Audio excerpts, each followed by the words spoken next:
We're taking a look back at my deep dive weather radar series, and this week focusing on some advancements to weather radar that have happened over the past several decades, specifically Doppler technology as well as dual polarization. You might have heard of the Doppler effect. That's going to be one of the kind of core concepts for how the radar detects the speed and direction of precipitation. Now, the Doppler effect works when you have some kind of moving object coming towards an observer. When it's coming towards you, you have a higher frequency. When it's going away from you, you have a lower frequency. And the person that discovered this was Christian Doppler. That's who it's named after, back in 1842, an Austrian physicist. And here's an example. You might have most commonly heard this related to a car horn or just a loud engine moving past you. Here's an example of how the Doppler effect works in the real world.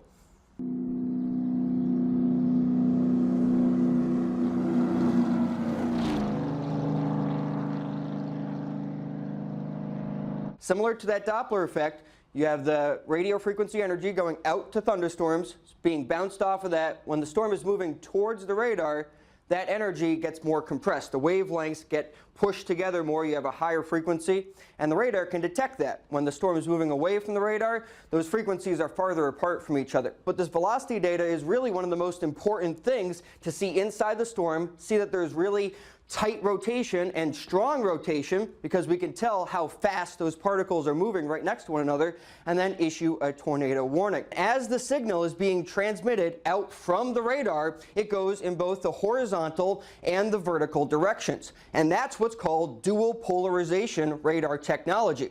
So the radar sends out horizontal pulses and vertical pulses. And what that allows is us to see the size, the shape, and the variety of different particles in the atmosphere. So you have your radio frequency energy that looks like sine waves in the horizontal direction, and with our dual polarization radar technology, we can send it out not only in the horizontal direction, but also in the vertical direction.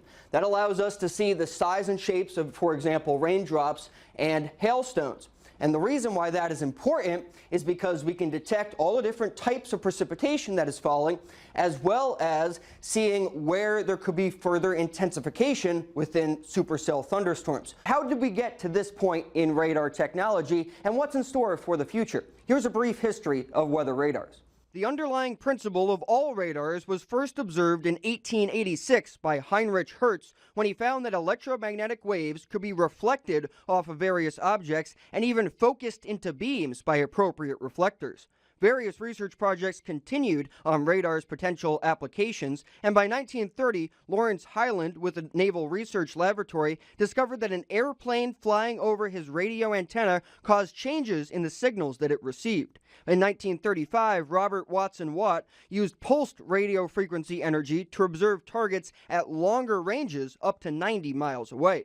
By World War II, radar was used by militaries around the world, scanning for incoming airplanes. But the use of radar for weather observations occurred by accident, as military radar operators noticed that precipitation was showing up on their displays along with their intended aircraft targets. After the war, the National Weather Service received 25 radars that had been used by the Navy, and in 1959, the Weather Service began rolling out its first network of radars called the Weather Surveillance Radar, or WSR-57, as it was designed in 1957 using that World War II technology. It gave only coarse reflectivity data and no velocity data, which made it extremely difficult to detect tornadoes.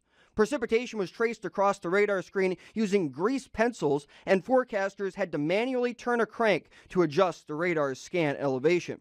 An updated version, the WSR-74, supplemented and replaced the older radars beginning in 1977 with newer and more reliable components. 128 of the WSR-57 and WSR-74 model radars were spread across the country, including in North Dakota, and operated as the Weather Service's radar network until the 1990s. Meanwhile, in the 1980s, researchers began developing the Next Generation Radar System, or NEXRAD, that would incorporate the use of Doppler technology. This was a big step forward for meteorologists, allowing them to detect the speed and direction of precipitation within storms. These WSR-88D radars, with the D standing for Doppler, were deployed operationally beginning in 1992.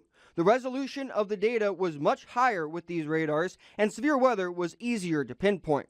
The Bismarck WSR-88D radar was installed in 1994, and radar technology has continued to improve since then with several upgrades to the nationwide network, especially with the introduction of dual-polarization technology that has happened over the past 10 years. 155 NEXRAD radars are now positioned across the country, with most of them either co-located with National Weather Service offices or near Air Force bases, as is the case with the radar northeast of Minot.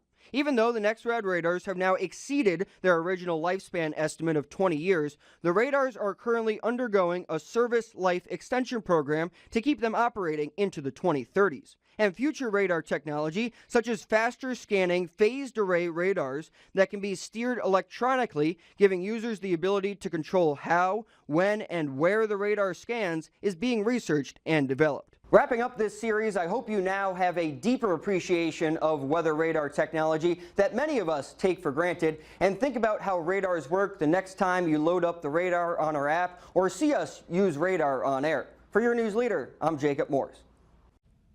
Love those recaps. It's a good refresher, right? Without radar, I mean, just think where we would be. It'd be hard to detect those storms. And yeah, you'd be out Doppler there. effect. You'd be out there with the weather stick. I'd have to be outside, looking up and look at the sky. The like weather I did rock. today. The weather yes, rock. Right. Exactly. Yes, it's dry today.